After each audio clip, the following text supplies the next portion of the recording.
జగన్ మంచి పనులు చేశాడు కాబట్టి ఈయన కుట్ర పనులు చేస్తున్నాడు. ఓట్లు ఏ లెక్కలో వేస్తారు మరి? ప్రజల్ని ఇట్టా చేశాడు, పేద ప్రజలందరూ మోసపోతున్నారు. ఇప్పుడు జగన్ మంచి పనులు చేశాడని జగన్ అంటున్నారు.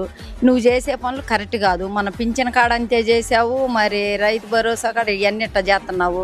రేపైన నిన్ను నమ్మి ఇప్పుడు ఇవాళ వద్దన్నావు, రేపు నువ్వు ఇచ్చేది అయ్యాక మళ్ళీ నువ్వు గెలిస్తే అయ్యాక ఇచ్చేది. నువ్వు ఏడ గెలుస్తావు? గెలవు. నువ్వు అన్ని చేసేదల్లా కుట్రా పనులు. ఇప్పుడు ఇవాళ ఇవన్నీ తీసేస్తున్నావు, విద్య అదేమని అంటున్నావు, రైతు భరోసాలు, ఫీజులు ఇవన్నీ తీసేస్తున్నావు. ఏ లెక్కలేస్తారు ప్రజలు నీకు? ఆయనకి తెలిసిపోతుందిలే జగన్ మంచి పనులు చేశాడు గెలుస్తాడు అనేది తెలిసిపోతుంది. గెలమని వాళ్ళకి అర్థం అవుతుంది. ఆయనకి ప్రజలే ఉండారు. ఆయనకు ఆ వర్జాను బజార్లు పట్టకుండా తిరుగుతుండే మీ కళ్ళేం దొబ్బినాయి దొబ్బల. మీకులాగా బూతులు నోటికి వచ్చినట్టు మీరు మాట్లాడు. జగన్ అన్న ఎక్కడైనా మాట్లాడుతున్నాడు. ఓటు మంచి చేశానా లేదా ఓట్లు వేయండి, జనం మీదే పెట్టాడు. ఇప్పుడు ఆయన ముఖ్యమంత్రి, ఆయన చేస్తున్నాడు. ఇంకా మిగులు తెచ్చి చీపిచ్చి మీరు గెలిపి